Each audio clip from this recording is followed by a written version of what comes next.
Wow, did we have a nice pop today on MSTY and a few of the other YieldMax ETFs. Let's check them out and let's also see where Bitcoin ended up for today.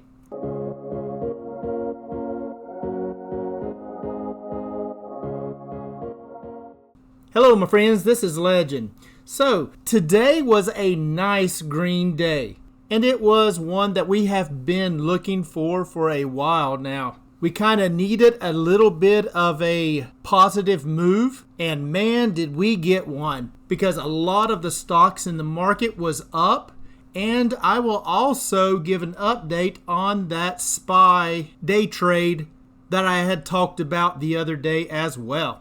So let's just go ahead and slide over to the Webull chart and let's just see where everything is at today. All right, so here we are on the Webull chart, and we're looking at ULTY first, and I've got the actual chart turned on. As you can see right here, it says actual. So these are the actual movements of the candles, and you can just see that we had a very nice pop up today in ULTY. Yesterday's close was at 560, and we had a 2.5% pop today, which took us to $5.74. Now, we still got a little ways to go before we get back up to our $6, but this nice little pop-up today was definitely something that we needed. Let's flip it over to the adjusted chart and let's see what it looks like on the Bollinger Band. All right, so here we are on the Bollinger Band here, and as you can see, we were down the last couple of days, right? And those are the times that I did buy a few shares, as it was down below that bottom of that Bollinger Band, and we were down below 10 on that RSI too. But today, well, that's a different story, right? We had a nice move up.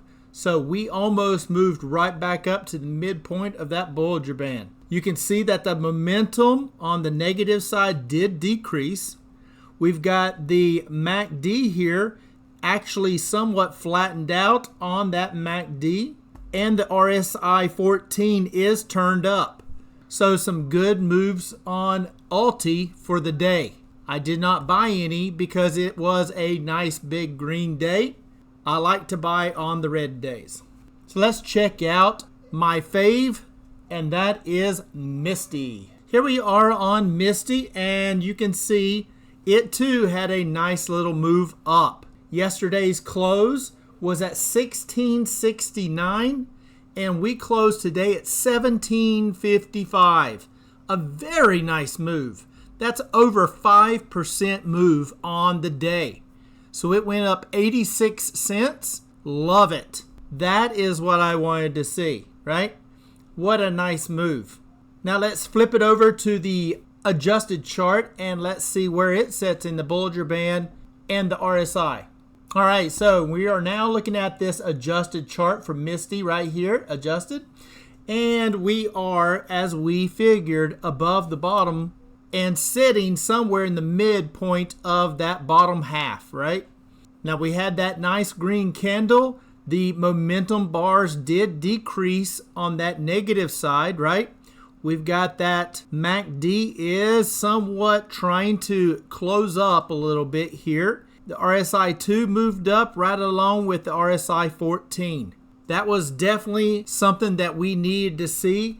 I hope to see this moving on back up, but only time will tell. And I'm sure once we get to Bitcoin, we're going to see what actually caused all of this to push us up, right? But until then, let's take a look at MSTR. And you can see MSTR looks very similar, right? You've got that green candle right here sitting at the midpoint of that bottom half of that Bollinger Band. We've got a little decrease on that momentum bars from that negative side. We've got the MACD starting to tighten up a little bit, and the RSIs are moving up. Very good signs, right? Very good signs. We moved up 6% just today, and that's over a $20 move on MSTR. Nice, right? I mean, you got to be excited about that. Now, yes, we have been coming down, and we are not back up to where we were a few days ago, but I'd love to see these moves like that. But all in all, what a nice move on Mr. So let's just go ahead and let's see what actually pushed everything for Mr. here. And we know that is Bitcoin. Let's just see how much it actually moved today. All right, we're now looking at Bitcoin right here. And look at that candle. Oh my goodness. That is huge, right? We have a movement of 3.38% for the day so far, right? So far on Bitcoin. We opened today at 112.9.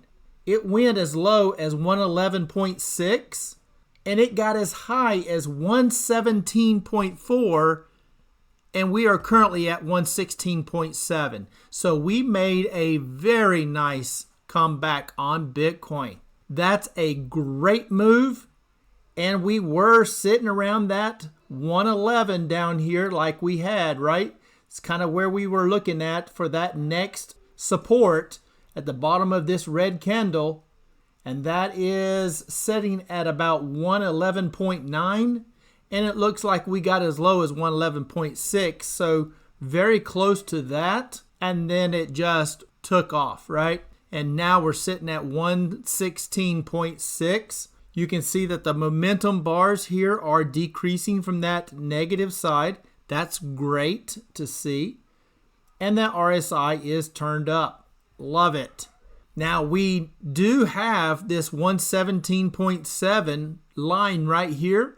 And since we are below it, right, that now is our new resistance line. Now back before over here, that was our support line, but we did end up breaking through that. And now this one here is our resistance line. Now this is not technically our support line as we did close below it, right? So it is somewhat still a resistance line. We need to close this candle out above it, and then we need a full day of an open to close without going through the 114.7 so that we can then call this our new support line. And I'd love to see it respect that 114.7 and start moving this back on up. But I'll tell you, the market today was a crazy day. It started off kind of slow and down, and then all of a sudden, about 10 o'clock, everything just went crazy, right, in the market. At least it seemed like it to me. And we'll take a look at that on the SPY when I go to show my day trade that I did. But right now, since we're on Bitcoin, let's just see at what point did that whole direction change and this huge move up happened. Let's just see, was it also around that 10 o'clock range as well for Bitcoin? So to do that, we'll just look at the 5-minute chart. And here we are on the 5-minute chart. And let's zoom back to get the full day on the viewing screen right here.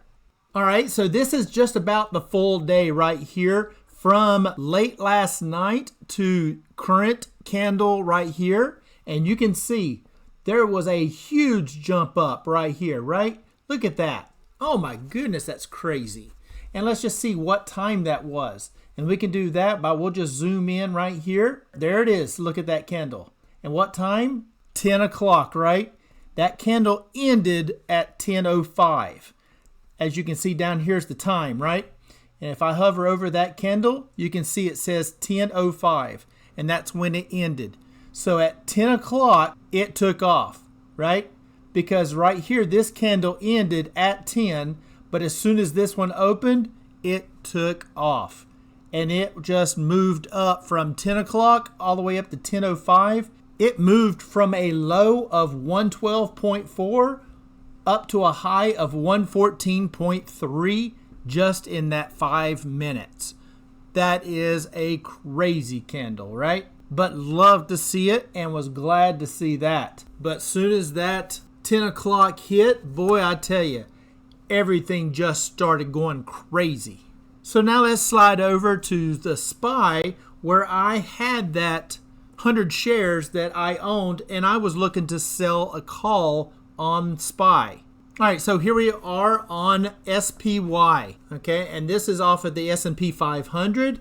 Now for this one, if you remember a few days ago, I had sold a put and I was assigned those shares at 640, and then that price started dropping, right?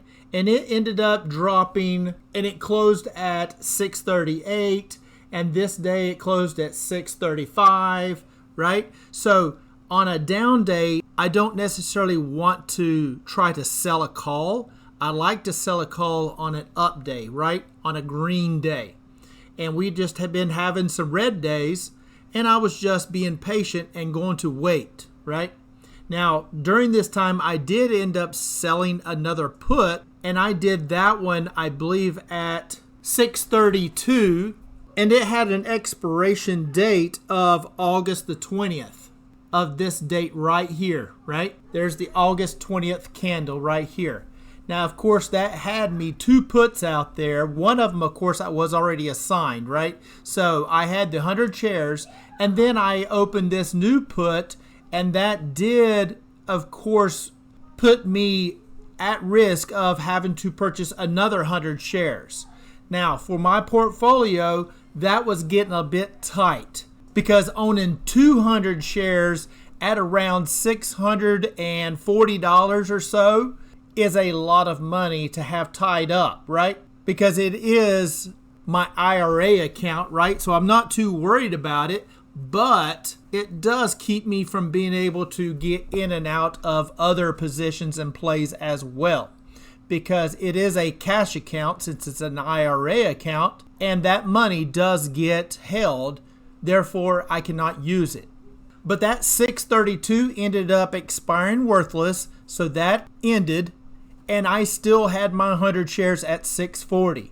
So on this day, I couldn't really do anything. It started going up a little bit, and I had mentioned that I saw it moving up a little bit, and I was going to try to sell a call, but I just couldn't get it to go through because I wanted too much premium, and it wasn't paying that much, right? But today, it definitely moved up today. And let's look at the 5-minute chart on this one. Okay, so here we are on the 5-minute chart. I was trying to get it all on the screen here, but it's just too much happening, right? It just shot up too much. So I wanted to keep it kind of zoomed in here, so we'll just scroll the screen. And as you can see, when it did open, I was looking to start selling that call, right? And it started moving up here, and it was moving up here, and then it started falling back down, right? Now, what I was trying to sell was a 642 call, and I was asking $1. So that's $1 times 100 shares, that's $100 for selling that call at 642. Now, I own the shares at 640, so that would be a $2 appreciation per share, i.e. $200 on the price appreciation on that deal if it does or would get called away, right? So as it was moving up right here, it actually ended up going through, right? I was asking $1, and I think the mid was somewhere around 40 to 50 cents, right? And I was going to ask for $1. So I was asking for a lot, but I was also looking for it to get back up close to where I had actually bought the shares at, and then in hopes to be able to get a higher premium, right? But who knew this was getting ready to happen right here, right? Because if I'd have known this, I would have waited until about right here and then sold that call, because it went through at 940. So looks like 940 being about right between this candle and this candle is when it actually went through, somewhere between these two candles. So it did end up going up a little higher and then started backing off. But then 10 o'clock hit, and that $1 that I did receive, and I looked at it somewhere probably right in this area. I looked at that same call that I had sold that it did execute, right? And I had that call out there to sell my shares at 642 for $1 per share. Ended up being over $3 at one point, and I imagine it was probably even higher than that, right? it probably got close to about $4. It was insane. So had I known, right? Crystal ball, wish I had one, but that's okay, right? Because you don't know the future, and who knew that was getting ready to happen right there? I was just looking to get that $1, and I was hoping for that price to get up to $6.42 and then sell those shares, right? Because I wanted that price appreciation. So I only needed it to get to about right here. Well, it made it, and then it surpassed it, right? So it ended up closing today at 645.31. And here is the order that did go through, right? SPY 642. I had that sell, and I earned $1 in premium right there. And it was for the day. The expiration was today, right? So just for the day, I was going to earn $100 just off the premium. But since it did go above my strike, those shares are called away, and I will then have to sell those shares at 642. Now, a lot of people look and it's like, oh, wow, you left $3 on the table, right? I mean, I'm selling at 642 and it's at 645. I just lost $3, right? I left it sitting on the table. But unless you know it's going to go there, why wouldn't you try to make money on it, right? Now, for me, I am looking to basically do the wheel on the SPY here. And I'm doing the wheel on the day trades, right? So I am doing daily options. Now, when I say daily, I don't mean I'm doing an option every day. I'm just picking an expiration of that day. So it is basically open and closed on the same day. And that means it's like a day trade, right? So, and since it's a cash account, I can make unlimited day trades, right? So you can see those 642 will get called away.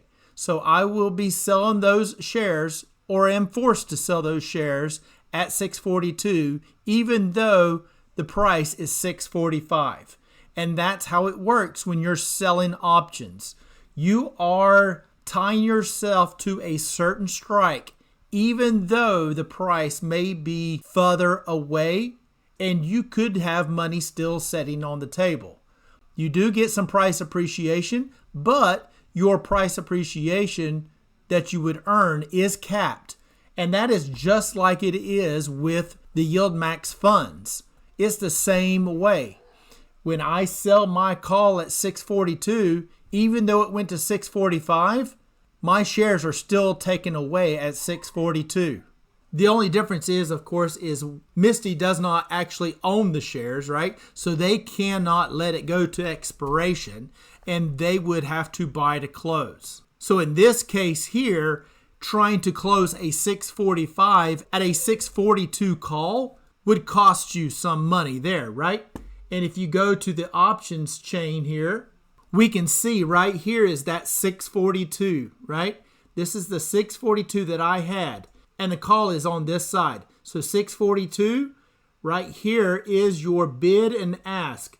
And the mid price, which is the middle of those two, is about 3.34. So that's $3.34 that this option is worth. Now that's all the way up to expiration moment, right?